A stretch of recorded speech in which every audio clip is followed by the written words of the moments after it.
बीजापुर के पत्रकार मुकेश चंद्रकार की हत्या के आरोप में मुख्य आरोपी जिसको कहा जा रहा है सुरेश चंद्रकार, उसको आखिरकार हैदराबाद से गिरफ्तार कर लिया गया है। आपको याद है कि 1 जनवरी से मुकेश चंद्रकार लापता हो गया था। 3 जनवरी को उसकी लाश सुरेश चंद्रकार के बाड़े में एक सेफ्टी टैंक के अंदर मिली थी। उसके बाद से बस्तर के तमाम पत्रकार उद्वेलित थे। 4 तारीख को उसका अंतिम संस्कार भी कर दिया गया। मुकेश, उसके 2 भाइयों और 2-3 वर्कर्स को, सहयोगियों को पुलिस ने गिरफ्तार कर लिया था। लेकिन हत्या का मुख्य मास्टरमाइंड कहा जा रहा है सुरेश चंद्रकार, जो कि एक बहुत बड़ा ठेकेदार है बस्तर का, वो लापता था, वो फरार था और उसकी गिरफ्तारी आज हैदराबाद से हो चुकी है। इस बात की पुष्टि भी सरकारी तौर पर की जा चुकी है। आपको बता दें कि सुरेश चंद्रकार एक बहुत बड़ा ठेकेदार है, बहुत बड़ा नाम है, जिसकी भारतीय जनता पार्टी और कांग्रेस दोनों सरकारों में खूब चलती है और इस समय उसके पास 100 करोड़ से ज्यादा का भी ठेका है और बड़े बड़े ठेके वो लेता आ रहा है पिछले कई सालों से। एक बहुत बड़ा नाम बन चुका है। कांग्रेस के प्रदेश अध्यक्ष जो वर्तमान में है दीपक बैज ने उनको SC कोटे का एक जो विंग होता है उसमें उनको प्रदेश सचिव भी बना के रखा था। लेकिन जिस तरह से ये हत्या हुई मुकेश चंद्रकार की, तो उसको देखते हुए मांग की जा रही है कि उसके तमाम खाते सीज करे जाए, उसकी संपत्ति कुर्क की जाए। उसके जो अवैध निर्माण थे, जो कि बीजापुर में एक 5 एकड़ का एक जगह थी जहां पर उसकी गाड़ियां खड़ी होती थी, एक शेड बनाया था उसने, एक वन विभाग से रिलेटेड ये जगह थी, उसको नस्तेनाबूद कर दिया गया है JCB चला करके। और बस्तर के पत्रकारों का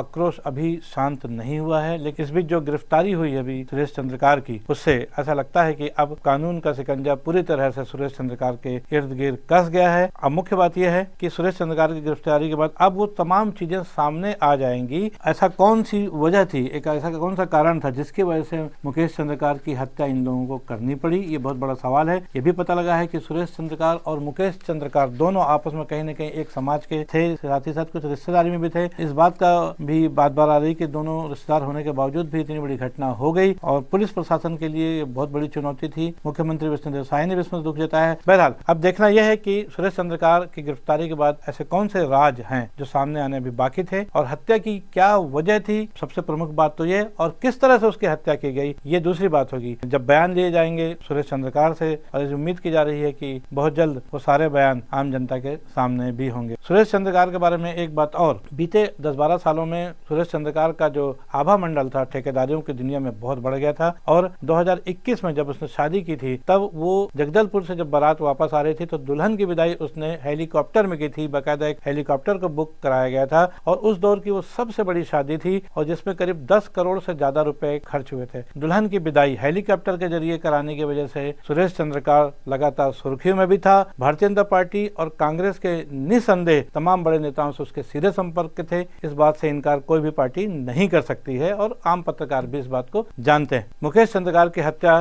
क्यों हुई, कैसे हुई, इस राज से अभी पर्दा उठना बाकी है। उम्मीद है कि बहुत जल्द पुलिस इस राज से पर्दा उठा लेगी। तब तक बने रहिए न्यूज़ T20 के साथ। मैं हूं BD निजामी और आप देख रहे हैं न्यूज़ T20। कल फिर मिलेंगे किसी नई खबर या विश्लेषण के साथ। तब तक कीजिए इंतजार। जय हिंद, जय भारत, जय छत्तीसगढ़।